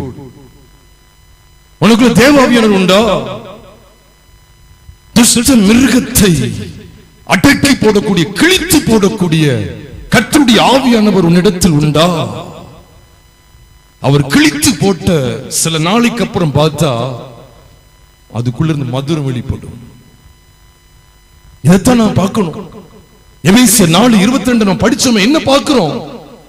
மோசம் போக்கும் இச்சைகளினாலே கெட்டு போகிற பழைய மனுஷனை களைந்து போட்டு, கெட்டு போகிறவன் சிங்கம் எதுக்கு அடையாளமா இருக்கு? அது கெட்டு போகக்கூடியது. கிழித்து போடப்பட்டது மட்டுமல்ல, அது கெட்டு போகக்கூடியது. அது கெட்டு போனாதான், செத்து கெட்டு போனாதான் உள்ள எது வரும்? உயிரோடு இருக்கிற சிங்கத்திட்ட மதுரத்தை எனக்கு கொண்டு வாங்க பார்ப்போம். பெலிசர்கள் டக்குன்னு ஏதோ அங்க எங்க இருந்து கேட்டு இங்க இருந்து கேட்டு ஏதோ குட்டமக்களை அடிச்சு விடுற மாதிரி இந்த கதெல்லாம் கிடையாது. கிறிஸ்தவ வாழ்க்கை கிடையாது. உயிருள்ள சிங்கத்திட்ட தேனியை எடுத்துடலாமா? தேன் எடுத்துடலாமா? உயிருள்ள சிங்கத்திட்ட தேன் எனக்கு எடுங்க பார்ப்போம். பச்சைக்கு இடத்திலிருந்து பச்சனமும் பலவான் இடத்திலிருந்து மதுரம் வந்ததுன்னு சொன்னாரு. இந்த பலவானாகி சிங்கத்திலிருந்து மதுரத்தை கொண்டு வாங்க பார்ப்போம். பைபிள் எதை அழுத்தம் கொடுக்கு? அவங்க ஏதோ கண்டுபிடிச்சாங்க, அவன் எதையோ கண்டுபிடிச்சிருப்பான். அவங்க கண்டுபிடிச்ச பாதிதான் உண்மை, ஹாஃப் ட்ரூத், அவ்வளவுதான். இந்த ஃபுல் ட்ரூத் இங்க இருக்கு. கெட்டு போகுது பாருங்க, துஷ்டம் இருக்கும். எதுக்கு இந்த சிங்கத்தை, எது சிங்கம் பல இடத்துல அடியப்படுது. அது சாதாரண அடையாளமா இருக்கு, யூதராஜ சிங்கம் அவருக்கு அடையாளமா இருக்கு. இப்ப அதெல்லாம் உள்ள கொண்டு வரல. இங்க வெளிப்பட்ட சிங்கத்தினுடைய நோக்கம் என்ன? ஒரு மனிதன் தேவனுடைய வழியில வர்றான், தூக்கவனை தேவன் அவனை இயக்கிக்கிட்டு இருக்கிறாரு. அவருடைய திட்டத்திற்கு இயக்கிக்கிட்டு இருக்காரு. உள்ள எல்லைக்குள்ள வந்துட்டான். அந்த இடத்துல அவனை மறிச்சாதான் அவன் மறிப்பான். அவனை காலி பண்ணணும்னு சொல்லிதான் எதிர வந்து நிக்கி. ஆண்டவர் என்ன நினைக்கலாம், சரி செத்து போ அப்படின்னு விட்டுருப்பாரு. அவன் சாகக்கூடாது. இப்ப மிருகம் வந்தது அவருக்கு விரோதமானது. இது சிம்சனுக்கு விரோதமான மட்டும் இல்ல, கர்த்தருக்கு விரோதமானது. அவர் பலமா இறங்கிட்டாரு. இது என்னடா இது, நான் இவனை ஏக்கிக்கிட்டு இருக்கேன், என்னுடைய திட்டத்துக்காக ஏக்கிக்கிட்டு இருக்கேன். பிரியமானவர்களே கவனிங்க, அவருடைய உன்னதமான திட்டத்திற்கண்டு நீங்களும் நானும் அழைக்கப்பட்டவர்கள். அதற்கு எதிரடைய வரக்கூடியதை கர்த்தருடைய ஆவியானவர் மேற்கொள்கிறார். நீங்க துஷ்ட மிருகத்தை இந்த கோபமே போன்னு போவாது. அதுக்குதான் இந்த வெளிப்பாடு. உள்ள இருந்து தேனி கூட்டம் வரணும்னா முதல்ல யார் இறங்கணும்னா கர்த்தருடைய ஆவியானவர் அங்க வெளிப்படலைன்னா ஒரு பிரோஜனம் கிடையாது. துஷ்டத்தனத்தை வெளிப்படுத்தக்கூடிய அந்த துஷ்ட மிருகத்துக்கு அடையாளமா இருக்கக்கூடிய பழைய மனுஷன். அப்படி பழைய மனுஷன் யார் தெரியுமா? அவன் சிங்கத்தை விட மோசம் தான் சொல்லணும். ஒன்னு சொல்லிட்டா போதும், வலுவா நிப்போம். என்ன எப்படி பேசலாம், நான் விட்ட மாட்டேன், துள்ளிட்டு தான் கிடப்போம்.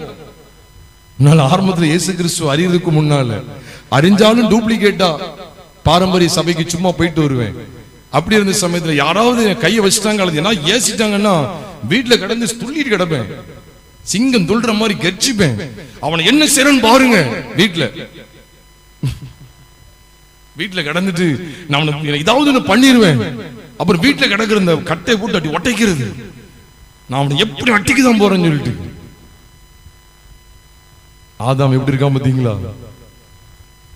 இன்னைக்கும் அப்படித்தானே. அன்னைக்கு சொல்றீங்க, இன்னைக்கும் அப்படித்தானே. நாங்க சர்ச்சுக்கு போவோம், குடும்ப வீட்டுல வீதியில பயங்கரமா சீருவோம். சிங்கத்தை பார்க்க பலம், நாங்க தான் பலம் உள்ளவங்க. பிரியமானவர்களே, இந்த ஒட்டுமொத்த பலமும் கிழிக்கப்படுது பாருங்க. சில நாளைக்குள்ளே, சில நாளைக்கு பின்பு உள்ள பார்த்தா உயிருள்ளது வெளியே வந்துட்டு இருக்கு.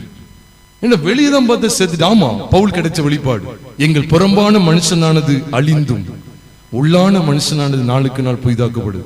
எதுக்கு இது சொல்றாரு? இல்ல என்னதான் விசேஷம் இருக்குன்னு கேட்டா, நம்முடைய உள்ளான மனுஷன் நாளுக்கு நாள் புதிதாக்கப்படுற அனுபவத்தை எட்டணும் அப்படின்னா நம்முடைய புறம்பான மனுஷனான ஜென்ம சுபாவத்துக்குரிய மனுஷன் அழிவை சந்தித்தே ஆக வேண்டும். இல்லாவிட்டால் மதுரை வெளிப்படாது, மதுரை வெளிப்படாது. இஸ்ரவேல் ஜனங்களுடைய வாழ்க்கையில அவர்கள் பயணித்துக் கொண்டே வர்றாங்க. பஸ்காவை அனுசரித்து 430 வருஷம் அடிமைத்தன வீடாகி எகிப்தை விட்டு அவர் வெளியே வந்தார்கள். சிவந்த சமுத்திரத்தை கடந்தார்கள். பார்வோனின் செயல்கள் எல்லாம் மூழ்கடிக்கப்பட்டது. ஒரு பெரிய ஜெய கம்பீரம் அவர்களுக்குள்ளே இருந்தது. யாத்திராமத்தின் புஸ்தகம் 15வது அதிகாரம் 1ஆம் வசனத்திலிருந்து 21ஆம் வசனம் வரைக்கும் பார்க்கும்போது தீர்க்கதரிசியானவள் ஆகிய மிரியாம், மோசே, எல்லா இஸ்ரவேலர்கள் உட்பட எல்லாரும் கர்த்தரை உயர்த்தி பாடிக்கிட்டே இருக்காங்க. பாட்டு பாடி கர்த்தரை மையப்படுத்திக்கிட்டே இருக்காங்க. 22ஆம் வசனத்திலிருந்து பார்க்கிறோம், ஜனங்களுக்கு தண்ணீர் இல்லாம போது கேட்கிறாங்க, நாங்க என்னத்தை குடிப்போம் அப்படின்னு கேட்காங்க. முறுமுறுத்தார்கள். இந்த முறுமுறுப்பை எப்படி அடக்கி போட்டார் தெரியுமா? நீங்க அதுதான் படிக்கணும். இங்கேயும் சிம்சனுடைய விடுகதையில செல்வி பற்றி உபதேசம் தான் இருக்கு. பழைய மனுஷன் தேவனுடைய வழியில எதிரா நிற்கக்கூடிய நம்முடைய ஆதாம் எப்படி இருந்தா நினைக்கீங்க? கனியை புசிக்க கூடாதுன்னு சொன்னாங்கன்னா என்ன செய்யணும்? புசிக்கணும். அதான ஆதாம். வேற யார் ஆதாம்? ஆதாம் டெபினிஷன் வந்து கீழ்ப்படியாதவன், தேவனுடைய வார்த்தைக்கு எதிரா நிக்கிறவன். அன்னைக்கு சிங்கம் அதுக்கு தானே வந்துச்சு, தேவனுடைய வழியில குறுக்கிட்டுச்சு. கிழிச்சு போடுறதுக்கு அவர் சித்தம் கொண்டாரு, இறங்கினாரு, கிழிச்சு போட்டாச்சு. இதுதான் பிரியமானவர்களே சிலுவை பற்றிய உபதேசம். பழைய மனுஷன் கெட்டு புதிய மனுஷனாகிய கிறிஸ்து என்னில் பிழைத்து இருக்கிறார். இனி நான் அல்ல. அங்கே கிழிக்கப்பட்டதுன்னு பார்க்கும். அங்கே கர்த்தராகிய இயேசு கிறிஸ்துவோடு அவர் அப்பத்தை பிட்டு ஸ்தோத்திரம் பண்ணி சீஷர்களுக்கு கொடுத்து, இதை வாங்கி புசியுங்கள், இது உங்களுக்காக பிற்கப்படுகிற என்னுடைய சரீரமாக இருக்கிறது. உடனே நான் துஷ்ட மிருகத்துக்கு அடையாளமா கிறிஸ்துவ சொல்ல நினைக்காதீங்க. நம்முடைய கிறிஸ்துவோடு கூட துஷ்ட மிருகத்துக்கு அடையாளமான நம்முடைய பழைய மனுஷன் அவரோடு கூட அறையப்பட்டிருக்கிறான் என்று ரோமர் 6வது அதிகாரம் 6ஆம் வசனம் சொல்லுகிறது. அதாவது இஸ்ரவேல் ஜனங்கள் முறுமுறுக்கிறாங்க. முறுமுறுத்து என்னத்தை குடிப்போம் சொல்றாங்க. அப்படி கேட்டாலே அவங்க இன்னொரு எஜமானுக்கு ஊழியம் செய்ய வந்துட்டாங்கன்னு அர்த்தம். இயேசுவானவர் சொன்னா எல்லாத்தையும் அவரையே காண்பிக்க நேரம் இல்லை. மத்திய எழுதின சுவிசேஷம் 6வது அதிகாரம் 25வது வசனத்தை நீங்க வாசிச்சு பாருங்க. சொல்றாரு, ஆகையால் எண்ணத்தை உண்போம், எண்ணத்தை குடிப்போம், எண்ணத்தை உடுப்போம் என்று உங்கள் சரீரத்துக்காகவும், எண்ணத்தை உடுப்போம் என்று உங்கள் ஜீவனுக்காகவும் கவலைப்படாதீங்கன்னு சொல்ற. சொன்னாரு சொல்லலையா? அதுக்கு என்ன, அதுக்கு ஏன் ஆகையால், எதுக்கு ஆகையால் சொல்றார்? அப்ப அதுக்கு மேல 2 எஜமானங்களுக்கு ஊழியம் செய்ய ஒருவனாலும் கூடாது. ஒருவனை பகைத்து மற்றவனை சிநேகிப்பான், அல்லது ஒருவனை பற்றி கூட மற்றவனை அசட்டை பண்ணுவான். உலக பொருளுக்கும் தேவனுக்கு ஊழியம் செய்ய உங்களால் கூடாது. None can serve two masters. None can serve two masters. Either is loved, ஒருத்தன் தான் நேசிக்கப்படுவான், either is hated.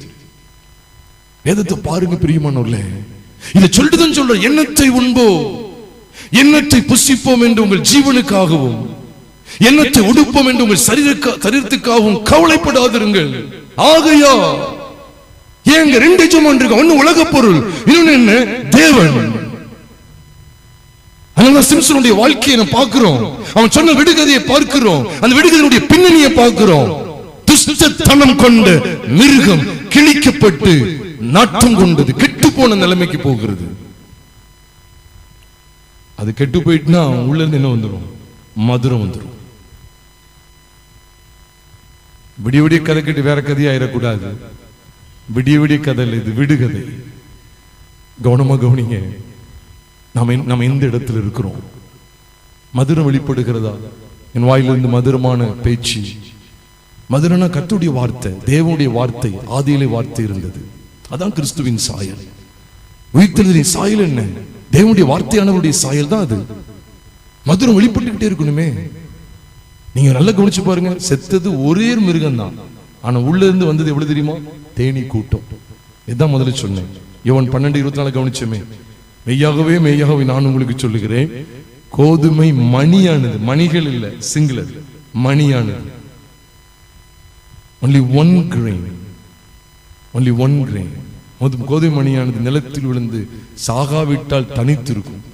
செத்ததே ஆகில் அந்த ஒண்ணு செத்துட்டுனா அதுல இருந்து எவ்வளவு எழும்புது, அது நீங்க அங்க விடுகிறதுல தான் நீங்க பார்க்கணும்.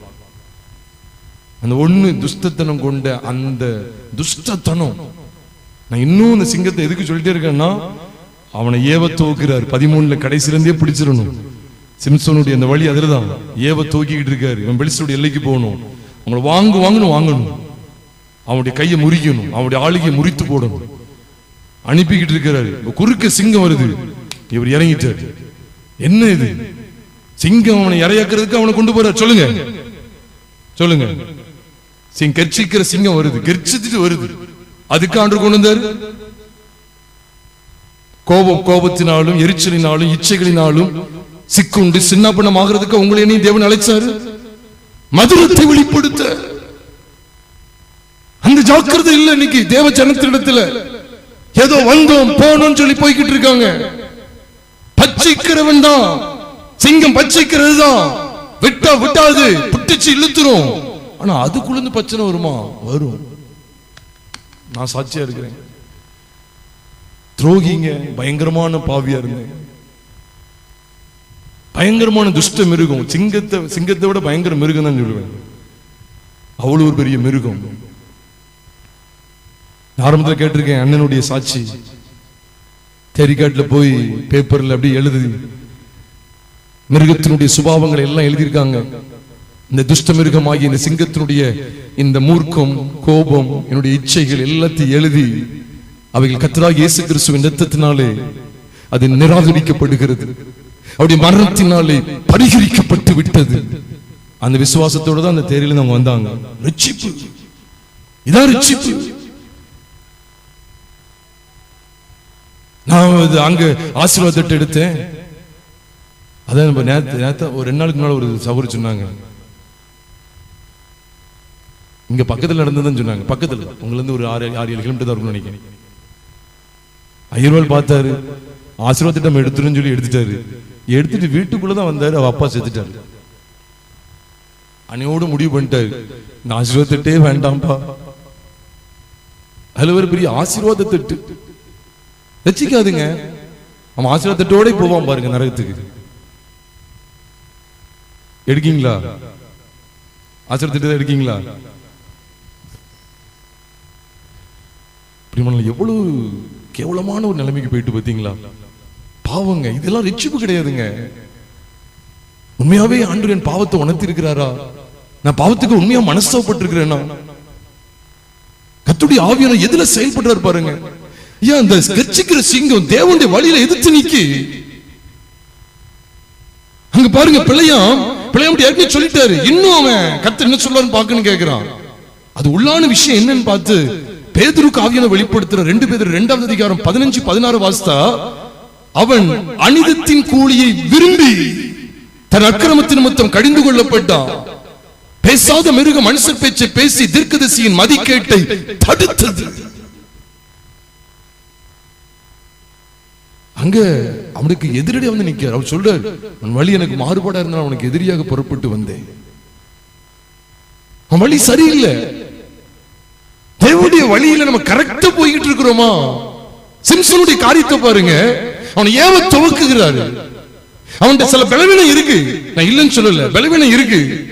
ஆனாலும் அவன் வந்து அவர் பிள்ளைய இச்சிக்கான கண்கள் இச்சை இருக்குது, இவன் சிங்கத்துக்கு கொடுத்துருவோம், ஓ இவன் அங்கதான வர்றான், கொடுத்துருவோம் நினைச்சு ஒப்பு கொடுத்துருக்கலாம்ல. அவருடைய ஏக்கம் என்னன்னா, அது பழைய ஏற்பாட்டு காலம். அவருடைய ஏக்கம் என்னன்னா, எப்படியாவது சிம்சோனை கொண்டு என் ஜனத்தை விடுவிக்கணுமே. ஒரு பெரிய பாரம் அவருக்கு இருக்கு. இப்ப அதுக்கு எதிராக அந்த சிங்கம் வருது, அடிச்சு போடுறாரு பாருங்க. அதான் அந்த விடுதலை வெளிப்படுது. பலவான் இடத்திலிருந்து மதுரம் வருது. நல்ல பயங்கரமான பலவான். என்னை யாராவது சொன்னா அவ்வளவுதான், அட்டிதான். வாய் பேசாது, எது பேசும்? கைதான் பேசும். இப்படி ஒரு பலவானா இருந்தேன். டீமா போய் அடிக்க போறது,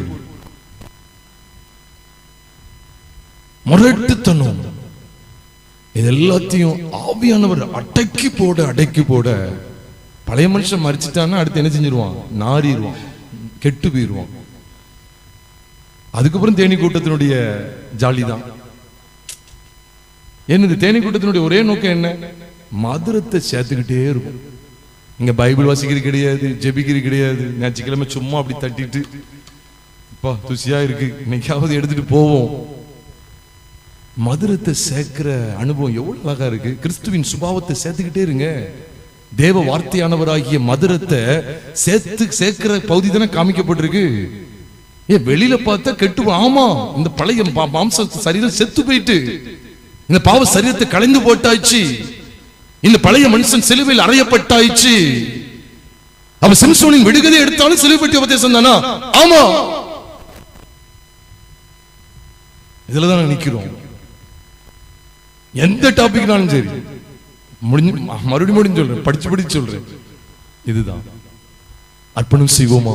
இருக்க இடத்துல நம்ம எல்லாரும் கொஞ்ச நேரம் எழுந்து நின்று, இன்னொரு கிட்டத்தட்ட ஒரு 7 நிமிஷம் இருக்கு, அவ்வளவுதான். கிட்டத்தட்ட 9 முடிச்சிருவாங்க. தயவு செய்து அப்படி முடிந்தவங்க அப்படி எழுந்து நின்றுங்க, முடியாதவங்க உட்காந்துக்கங்க. நம்ம ஜெபித்து முடிக்க போகிறோம். ஒரு சில கவிகளை ஊழியக்காரங்க பாடுவாங்க. தயவு செய்து அதுக்கு முன்பாக ஆண்டவர் உண்மையாவே என்கிட்ட பேசுறாரு. இன்னும் அப்பப்ப இந்த துஷ்டத்தனை நிலை எழும்புகிறது. அடிக்கடி இப்படிப்பட்ட ஒரு சிறுகேடான காரியங்கள்ல நான் விழுந்து போயிருந்தேனே. என் சிம்சோனின் விடுகதையை நான் பார்க்கிறேன். அது எவ்வளவு வெட்ட வெளிச்சமா புது உடன்படிக்கையின் சபைக்கு ஆதாரமாக இருக்கிறது. பெலிஸ்தர்களே, உங்களுக்கு தான் சொல்றேன், இந்த விடுகதைய, சிம்சோனுடைய விடுகதை அவங்களுக்கு நேரம் போச்சு. அடிமைப்படுத்தி வச்சிருக்கிறீல்ல,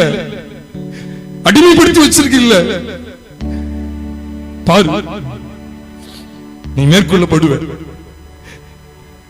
உன்னுடைய துஷ்டத்தை அடக்கப்படும் போதுதான், உன் துஷ்டத்தை அடக்கப்படும் போதுதான். சிம்சோன் என்ற காட்சி நீங்க கொஞ்சம் கவனிச்சு பாத்தீங்கன்னா தெரியும். அவன் சாகும்போது அவன் நின்ன காட்சி எப்படி தெரியுமா? அவன் வலது இடது 2 பக்க தூண் அப்படி பிடிச்சுக்கிட்டான். இன்னொரு பக்கத்துல பாத்தீங்கன்னா அது கிறிஸ்துவின் கல்வாரிக்கு அடையாளமாகவே இருக்கு. பிரியமானவர்களே, இந்த காட்சி அப்படியே நீங்க புதிய ஏற்பாட்டில் கொண்டு வரும்போது அவரும் கர்த்தராகிய இயேசு கிறிஸ்து துரைத்தனங்களையும் அதிகாரங்களையும் வெளியிறங்கு கோலமாக்கி சிலுவையில் ஆணி அடித்து நமக்கு எதிரடியாக இருந்த கையெழுத்தை கொலைத்து போட்டு என்று எழுதியிருக்கிறது. சிம்சன் பிடித்துக் கொண்ட அந்த காட்சியை பார்த்து பாருங்களேன். பெலிஸ்தர்களே, இதுவரைக்கும் ஆட்டம் போட்டதெல்லாம் முடிஞ்சதுப்பா. என் ஜனத்தை ஆட்டி படித்துக் கொண்டிருக்கிறாயா? உலக மாம்சம் என்கிற இந்த புறம்பான மனுஷனை கர்த்தர் ஒளிய பண்ணும் போது உள்ளிருந்து மதுரம் வெளிப்படும். எங்கள் கிறிஸ்து எங்கள் பழைய மனுஷனை சிலுவைக்கு கொண்டு போய் அடக்கத்துக்கு ஒப்பு கொடுத்து 3ஆம் நாள் உயிரோடு எழும்பும் போது மதுரம், அது மதுரம், அதுதான் எங்களுக்கு இனிமை. வார்த்தைக்கு எதிரடியா நிற்கக்கூடிய துஷ்ட மிருகத்தை கர்த்தர் அழிவுக்கு உட்படுத்தி வார்த்தையை வெளிப்படுத்தக்கூடிய மதுரத்தை கொண்டு வருகிறார். அதே செத்த சிங்கத்தின் உடலுக்குள்ள இருந்து எங்கள் புறம்பான மனுஷனானது அழிந்து எங்கள் உள்ளான மனுஷனானது நாளுக்கு நாள் புதிதாக்கப்படுகிறது. அப்படி எல்லாரும் கண்கள் மூடி கர்த்தரை நோக்கி பார்ப்போமா? அப்படியே ஆண்டவருடைய முகத்தை நோக்கி நாம் பார்ப்போம். ஹல்லேலூயா.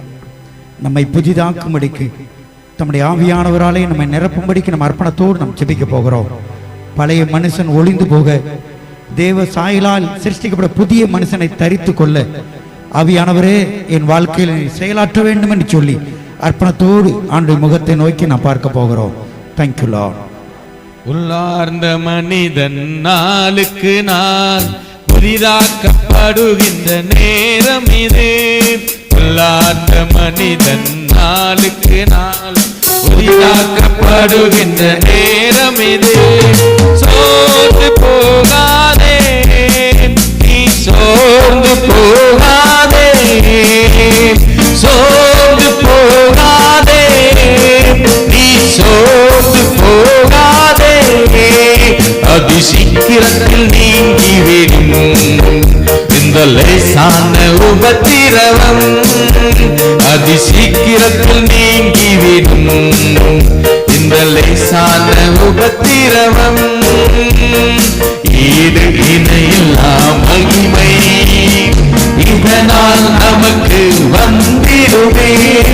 ஈடு இணையில்லா மகிமை இதனால் நமக்கு வந்திடுமே.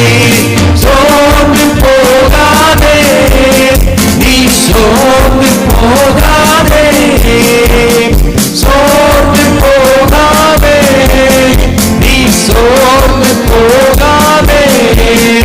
அதி சீக்கிரத்தில் நீங்கிவிடும் இந்த லேசான உபத்திரவம். மகிமையின் தேவ ஆவிதாமே மன்னான நமக்குள் வாழ்கின்றார். மகிமையின் தேவ ஆவிதாமே மன்னான நமக்குள் வாழ்கின்றார். சோர்ந்து போகாதே நீ, சோர்ந்து போகாதே, சோர்ந்து போகாதே நீ, சோர்ந்து போகாதே. அதி சீக்கிரத்தில் நீங்கிவிடும் இந்த லேசான உபத்திரவம். முந்தின நடக்கைக்குரிய மோசம் போக்கு இச்சைகளால் கெட்டு போகிற பழைய மனுஷன் நீங்கள் களைந்து போட்டு உங்கள் உள்ளத்தில் புதிதான ஆவி உள்ளவர்களாகி மெய்யான நீதியிலும் பரிசுத்தத்திலும் தேவனுடைய சாயலாய் சிருஷ்டிக்கப்பட்ட புதிய மனுஷனை தரித்து கொள்ளுங்கள். தான் தேவனுடைய சித்தம். பழைய மனுஷன் அழியணும், புறம்பான மனிதன் நாளுக்கு நாள் அழிக்கப்படணும், உள்ளான மனிதன் நாளுக்கு நாள் புதிதாக்கப்படணும். அதுக்கு தான் ஆவியானவராலே பழைய மனுஷன் சிலுவையில் அறையப்பட நாம் ஒப்பு கொடுக்க வேண்டும். ஹல்லேலூயா. இனி நான் அல்ல, கிறிஸ்துவே என்னில் பிழைத்திருக்கிறார் என்று பவுல் சொன்னது போல நம்முடைய வாழ்க்கையும் இப்படி அனுபவமாய் மாறும்போது நம்முடைய வாழ்க்கையிலிருந்து மதுரம் வெளிப்படும், கிறிஸ்துவின் தன்மை வெளிப்படும், கிறிஸ்துவின் சுபாவம் வெளிப்படும். பழைய ஜென்ம சுபாவத்துக்குரிய பேய்த்தனத்துக்கு அடுத்த காரியங்கள், சீருகிற தன்மைகள், துஷ்டத்தனத்துக்கு அடுத்த காரியங்கள் அழிந்து போகும். ஆண்டவர் நம்மை ஒரு நோக்கத்தோடு இந்த பூமியில வைத்திருக்கிறார், ஒரு திட்டத்தோடு நம்மை நடத்தி கொண்டிருக்கிறார்.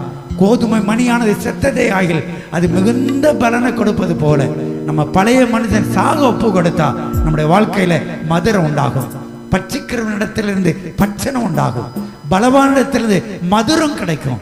ஹல்லேலூயா, ஹல்லேலூயா. இவன் பட்சிக்கிறவன் ஒருவேளை பலவான் போல காணப்பட்டாலும் இவனுடைய முடிவு அழிவுதான், நரகத்துக்குரியவனா நரகத்துக்கு போயிடுவான். ஆனா தேவனுக்கு ஒப்பு கொடுத்தா, பழைய மனுஷன் சிலுவையிலே அவரோடு கூட அறையப்பட ஒப்பு கொடுத்தா, ஒரு புதிய மனுஷன், தேவ சாயலாய் சிருஷ்டிக்கப்பட்ட புதிய மனுஷன் நம்ம வாழ்க்கையில் வெளிப்படுவான். நம்முடைய வாழ்க்கை அநேகருக்கு சாட்சியா இருக்கும். கிறிஸ்துவின் சாயல் நம் மூலமா வெளிப்படும். தேவன் நம்மளை எதிர்பார்க்கல அதே ஒண்ணுதான், நம்முடைய சாயலை நம் மூலமா வெளிப்படுத்தணும். நம்ம பழைய மாம்ச பாவ சாயலோடு இருக்கிறோம்.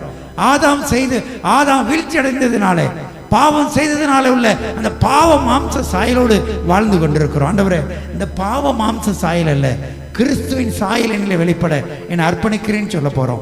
எல்லாரும் தேவக்கரத்தை ஒப்பு கொடுப்போமா? தேவன் ஒரு பெரிய மாற்றத்தை உண்டாக்குறங்கிறது தான் ஒரு சாதாரண செய்தி போல தெரியுது, ஆனா ஒரு பெரிய விடுகதையின் அர்த்தம் எப்படி ஒரு தெளிவை உண்டாக்குதோ, இந்த விடுகதையை போல நம்முடைய வாழ்க்கை ஒரு அடிமைத்தனத்தில் இருக்கிற அந்த வாழ்க்கையில ஒரு பெரிய விடுதலை உண்டாக போகுது. ஹல்லேலூயா, ஹல்லேலூயா, ஹல்லேலூயா. ஒரு பெரிய மாற்றத்தை உண்டாக்க போறாரு. தேங்க்யூலா. அன்னைக்கு சிம்சோனும் தாய் தகப்பன் மாத்திரம் அந்த மதுரத்தை ருசி பார்த்தாங்க. ஹல்லேலூயா.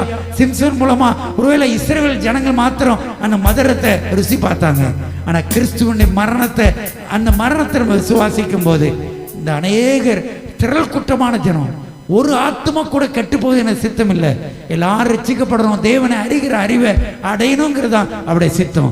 அந்த சித்தத்துக்காகத்தான் நம்ம ஏவ துவங்குகிறார். அது அந்த சித்தத்தின் அடிப்படையில் தான் நமக்குள்ளையும் கிரியை செய்கிறாரு. நீங்க கெட்டு போயிடக்கூடாது. ஹல்லேலூயா. ஒரு பாரம்பரியமான வாழ்க்கையில வாழ்ந்து ஓட்டத்தை முடிச்சிடக்கூடாது. நமக்குள்ள இருந்து மதுரம் வெளிப்படணும். ஹல்லேலூயா. துஷ்ட மிருகம் போல இருக்கிற நம்முடைய பாவ மாம்ச சாயல்ல இருந்து கிறிஸ்துவின் சாயலாகிய அந்த மதுரம், தேவ வார்த்தையானவராகிய அந்த மதுரம் நம்ம வெளிப்படணும். ஆண்டவரே, என்னுடைய பாவ மாம்ச சாயல் அழியணும், கிறிஸ்துவின் சாயல் என்ன வெளிப்படணும்னு சொல்றவங்க உங்க இருதயத்தில் கை வச்சுக்கிடுங்க. ஹல்லேலூயா. ஆன்லைன் மூலமாய் பார்க்கிறவங்களும் எங்களோடு இணைந்து ஜெபம் பண்ணுங்க. உங்க இருதயத்தில் கை வைத்துக்கிடுங்க. ஆண்டவரே, எனக்குள்ள ஒரு பெரிய மாற்றம் உண்டாகணும். அன்றைக்கு ஆண்டவரே, அந்த கொடிய துஷ்ட மிருகம் சாகடிக்கப்பட்ட போது, கிழிக்கப்பட்ட போது அதுக்குள்ள இருந்த ஒரு தேன் கூட்டு, ஆண்டவரே, தேனி கூட்டமே வெளிப்பட்டதே ஆண்டவரே, மதுரம் வெளிப்பட்டதே ஆண்டவரே.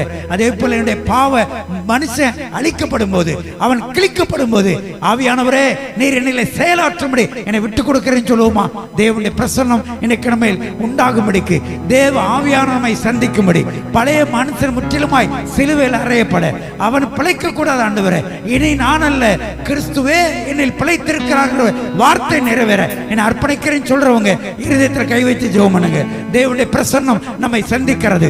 தேவன் விருதாவாக தம்முடைய வார்த்தை அனுப்பல, விருதாவாக தம்முடைய வார்த்தை நமக்கு அனுப்பல. அந்த வார்த்தை அனுப்பின தேவன் அந்த வார்த்தை நம்மளை செயல்படுவதற்கு கிருபை அனுப்புகிறார், தம்முடைய ஆவியானவரை அனுப்புகிறார். ஹல்லேலூயா, ஹல்லேலூயா. மகிமையான மாற்றத்தை, நிரந்தரமான மாற்றத்தை, மதுரமான மாற்றத்தை உண்டாக்கும்படிக்கு, ஹல்லேலூயா. நாற்றம் பிடிச்ச வாழ்க்கை தான், ஆனா நம்முடைய வாழ்க்கையிலிருந்து மதுரம் பிறக்க போகிறது. ஹல்லேலூயா. தேவனுடைய நாமத்துக்கு மகிமையான பாத்திரங்களாக, மகிமை கொண்டு வர பாத்திரங்களாக என்னை உங்களை மாற்றும்படிக்கு தேவன் தம்முடைய பிரசன்னத்தை அனுப்புகிறார். ஆவியானவரே, நம்முடைய தயவுள்ள சித்தத்தை எங்கள் ஒவ்வொரு வாழ்க்கையை நிறைவேற்றுவீராக. நீர் செயலாற்றுங்க ஆண்டவரே. பழைய மனுஷன் ஒளிந்து போகட்டும், கிறிஸ்துவின் சாயலை பிரதிபலிக்கிற புதிய மனுஷனை தரித்து கொண்டவர்களாய் தேவனுக்கென்று பிழைத்திருக்க எங்களுக்கு கிருபை தாரும் ஆண்டவரே. நம்முடைய தயவுள்ள கிருபைக்கும் ஆளுகைக்கு ஒப்பு கொடுக்கிறோம். தேவ செய்தி கொடுத்த நம்முடைய தாசனுக்காக, செய்தி கேட்ட ஒவ்வொரு ஆத்மாவுக்காக, ஆன்லைன் மூலமா இணைந்தவர்களுக்காக யாவருக்காயும் தோத்துற ஆண்டவரே, எங்களையும் கிருபையின் கருத்தில் ஒப்பு கொடுக்கிறோம். ஆண்டவரே, மதுரத்தை வெளிப்படுத்துகிற ஆண்டவரே, தேவனுடைய வார்த்தையானவராகிய நம்முடைய மதுரத்தை நாங்கள் வெளிப்படுத்த எங்களுடைய சுபாவத்தையே மாற்றி நீர் மகிமைப்படும்படி எங்களுடைய அன்பு கருத்தில் ஒப்பு கொடுக்கிறோம். தேவ சித்தம் தொடர்ந்து எங்கள் வாழ்க்கையில் நிறைவேறட்டும். ஆட்கொள்ளுங்க, வழி நடத்துங்க. எல்லா துதிகன மகிமை யாவையும் இயேசுவின் நாமத்தில் உமக்கே செலுத்துகிறோம் நல்ல பிதாவே. ஆமேன், ஆமேன்.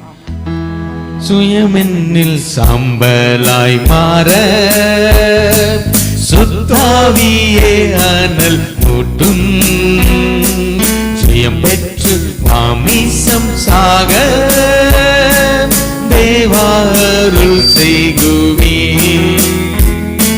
சுயமென்னில் சாம்பலாய் மாற சுத்தாவியே அனல் மூட்டும், ஜெயம் பெற்று ஆமிசம் சாக தேவாருள் செய்குவி. கல்வாரியின் அன்பினையே கண்டு விரைந்தோடி வந்தேன், கல்வாரியின் அன்பினையே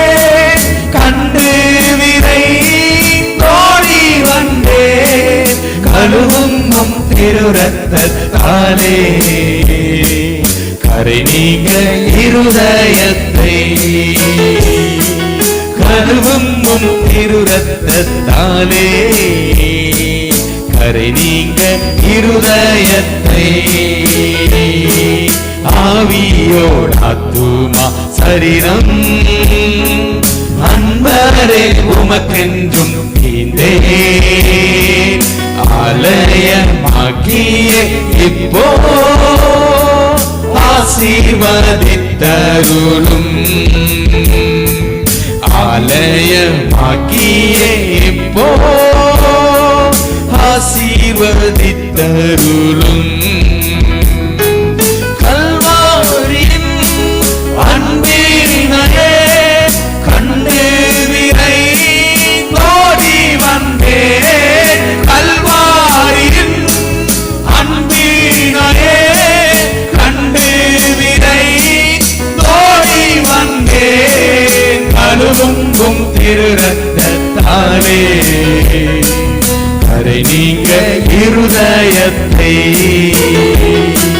கழுவும் திரு ரத்தத்தாலே கரை நீங்க இருதயத்தை. என் ஆத்மாவே கர்த்தரை ஸ்தோத்திரி, என் முழு உலமையுடைய பரிசுத்த நாமத்தை ஸ்தோத்திரி. என் ஆத்மாவே கர்த்தரை ஸ்தோத்திரி, கர்த்தர் செய்த சகல உபகாரம் மறவாதே. ஆமென், ஆமென். அல்லேலூயா, அல்லேலூயா, அல்லேலூயா. God bless you. கர்த்தர் உங்களை ஆசீர்வதிப்பாராக. ஆமென், ஆமென்.